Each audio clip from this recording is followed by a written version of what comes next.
नमस्कार साथियों। City session court Calcutta, जहां पर ईडी की तरफ से मनी लॉन्ड्रिंग का केस जो दर्ज किया गया है, उसमें लगातार सहारा के लीगल प्रबंधन की तरफ से अपने अभियुक्तों को, अपने लोगों को जमानत दिलाने के लिए लगातार प्रयास किया जा रहा है, जिसमें वो अपने ब्रोकर जितेंद्र प्रसाद वर्मा को जमानत दिलाने में कामयाब हुए, क्योंकि ईडी के पास फिजिकली रूप से एविडेंस नहीं मिले उतने। उनको लंबे समय तक कस्टडी में रख करके पूछताछ की जा सके, और कोर्ट को भी लगा कि उनसे पूछताछ लगभग हो चुकी है, इसलिए उनको जमानत दे दी जाए। कुछ शर्तों के साथ उनको जमानत दी गई। अब अनिल इब्राहिम के जमानत के लिए लगातार प्रयास किया जा रहा है, जिस पर कि 17 दिसंबर को लगभग सुनवाई पूरी हो जाएगी।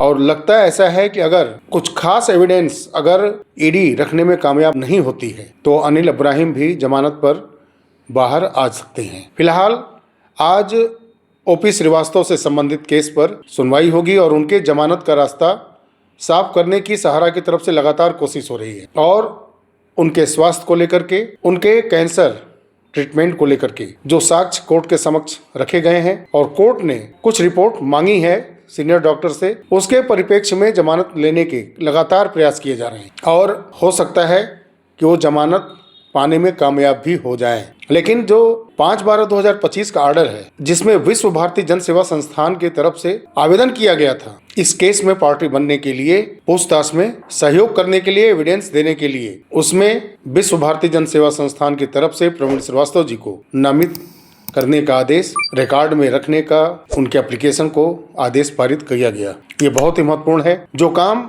सुप्रीम कोर्ट के अंदर नहीं हो पाया वो कम से कम कलकत्ता सिटी सेशन कोर्ट के अंदर हुआ। ईडी लगातार उस साक्ष्य को कोर्ट के समक्ष रखने में लगभग नाकामयाब हो रही है, जिसके वजह से इन अभियुक्तों को लंबे समय के लिए जेल में रखा जाए और उनसे पूछताछ की जाए, सच्चाई को उजागर किया जाए। कारण इसका क्या है कि केस को इतना लंबा घसीटा गया है कि फिजिकल एविडेंस सिर्फ और सिर्फ मौखिक एविडेंस बन करके रह गए हैं, और यहाँ पर विश्व भारती जन सेवा संस्थान की एंट्री होना मुझे लगता है कि इस केस में नई जान डालेगा, और करोड़ों निवेशकों के हित के लिए, लाखों कर्मचारियों के हित के लिए, साथ में लाखों एजेंटों के हित के लिए एक छोटा सा दरवाजा मात्र खोलने का जरिया बन सकता है। ये 5 दिसंबर 2025 का सिटी सेशन कोर्ट कोलकाता का ये ऑर्डर। साथियों, मैं बार बार ये आपके समक्ष बातें रखता आ रहा हूँ कि इस तरह के केस जानबूझ करके लंबे खींचे जाते हैं, ताकि उसके पीछे जो भारी भरकम फिजिकल एविडेंस है, पपत्रों के एविडेंस हैं, कैमरा के वीडियो फुटेज हो, इमेज हो, उनको इस लंबे अवधि के बीच में नष्ट किया जा सके। बहुत सारे पेपर को जो एक बड़े सबूत के स्वरूप में कोर्ट के समक्ष रखे जा सकते हैं, उनको भी नष्ट किया जा सके, और वो हो चुका है। ये सिर्फ आंकड़ों में और मौखिक रूप से है। करोड़ों निवेशक जिनके साथ कन्वर्जन जैसा खेल खेला गया है, क्या वो कोर्ट के समक्ष गवाही देने पहुंचेंगे? ये लगभग असंभव है। जब कोर्ट एजेंट की बनाई टीम, जो किसी तरह से कोर्ट के समक्ष रिट पिटीशन हो, आईए के माध्यम से हो, प्रेयर करने में कामयाब हो भी गई है, उनकी सुनवाई नहीं हो पा रही है, तो क्या आम निवेशक अपना दर्द, स्वयं के साथ किया गया धोखा कोर्ट के समक्ष रखने में कामयाब होंगे? वर्तमान हालात में ऐसा नहीं हो सकता। आप जानते ही हैं कि क्यूसॉप एक बहुत बड़ी महत्वाकांक्षी बिजनेस सहारा लाई थी, जिसका केस दिल्ली हाई कोर्ट के अंदर लंबे अवधि के बाद 5 दिसंबर 2025 को सुना जाना था, लेकिन उस पर सहारा ग्रुप और अडानी ग्रुप के डील का काला साया पड़ा और उसको 25 मार्च 2026 तक के लिए टाला गया है, जिसमें देश की जांच एजेंसियां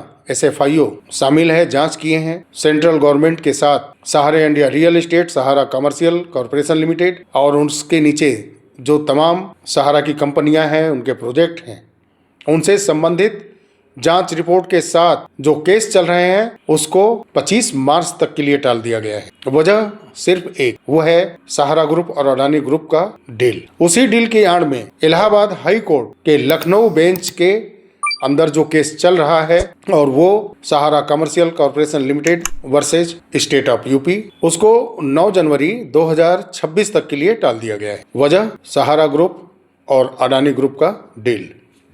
अगर सिटी सेशन कोर्ट कलकत्ता और झारखंड के अंदर सीआईडी ने जो केस किया है सहारा पर, अगर उसको छोड़ दिया जाए तो सारे जगह इनको रिलीफ मिल चुकी है। उसका रीजन है सहारा ग्रुप और अडानी ग्रुप का डील, और एक ऐसा डील जिसमें बहुत सारी प्रॉपर्टियों के कई दावेदार हैं। सरकार, सहकारिता मंत्रालय हो, वित्त मंत्रालय हो, पक्षकार बनने का पहले ही सॉलिसिटर जनरल की तरफ से कहा गया था। 1 महीने बाद सुनवाई हुई, मिला क्या? फिर वही कि अपना पक्ष सहकारिता मंत्रालय रखना चाहता है। 2 महीने निकल गए, 6 सप्ताह और निकल जाएंगे, लेकिन बीच में जिन चीजों के लिए कोर्ट से समय मांगा गया था उसमें कोई भी प्रोग्रेस नहीं दिखा। एक ही चीज के लिए 2 बार समय कोर्ट से मांगा गया। साथियों, आपने गौर किया होगा कि सुप्रीम कोर्ट के अंदर जो सहारा से भी केस है, कंटेम्प्ट पिटीशन 412, 413, 1820 और 1822, इसमें हफ्तों महीनों बाद केस की डेट पड़ती है, समय ही समय मिलता है।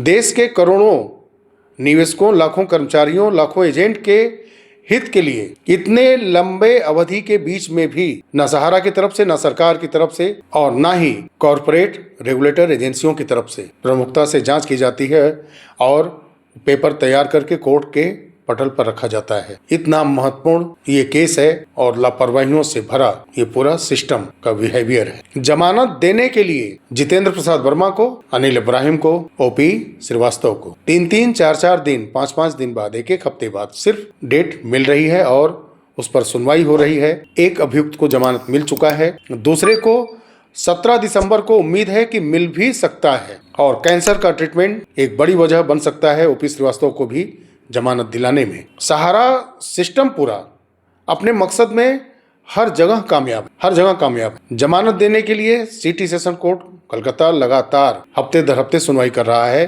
वहीं देश की सर्वोच्च अदालत, जो पूरे देश के प्रत्येक नागरिक को न्याय देने के लिए बैठी है, वो करोड़ों लोगों के लिए हफ्ते दर हफ्ते सुनवाई नहीं कर रही। ये आप गौर करिए कि ये सिस्टम कैसे चल रहा है। महीनों बाद का डेट पड़ा है पिनाक पानी मोहंती केस में 16 दिसंबर का। बीच में 10 लाख रुपए तक का आवेदन का सीआरसीएस पोर्टल पर अपडेट ला दिया गया है, जो एक बहुत बड़ा कारण बन सकता है 16 दिसंबर के डेट को आगे बढ़ाने के लिए पिनाक पानी मोहंती केस में कि पोर्टल पर लगातार प्रयास किया जा रहा है परिवर्तन लाने का।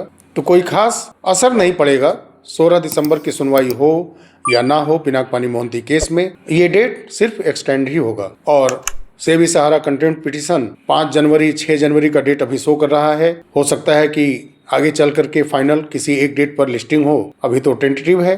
अब देखना है कि सारी रेगुलेटर एजेंसियां जो इसमें इन्वॉल्व हैं और सरकार, सहकारिता मंत्रालय अपना पक्ष किस प्रकार से रखते हैं, और इस केस में अडानी ग्रुप, सहारा ग्रुप के बीच में जो डील है कई प्रॉपर्टियों की, जिसमें कई डिस्प्यूटेड हैं, उसका सोल्यूशन कैसे निकलता है और आम निवेशकों का भुगतान हो, लाखों एजेंटों के रुके हुए कमीशन मिले, कर्मचारियों के सैलरी मिले, एफएफ मिले, ग्रेच्युटी मिले, पीएफ मिले, इसके लिए सरकार, सहारा प्रबंधन ईमानदारी से क्या प्रयास किए हैं इन 6 सप्ताह में, ये उस दिन दिखना चाहिए। उम्मीद तो पूरी है, लेकिन हम लोगों की उम्मीदें सिर्फ रहती हैं खरा। ना कोर्ट, ना सरकार, ना सहारा, ना सरकार की कॉरपोरेट रेगुलेटर एजेंसियां उतरती हैं। इस वीडियो का सार ही यही है कि सब कुछ सहारा के तरफ झुकता हुआ नजर आ रहा है।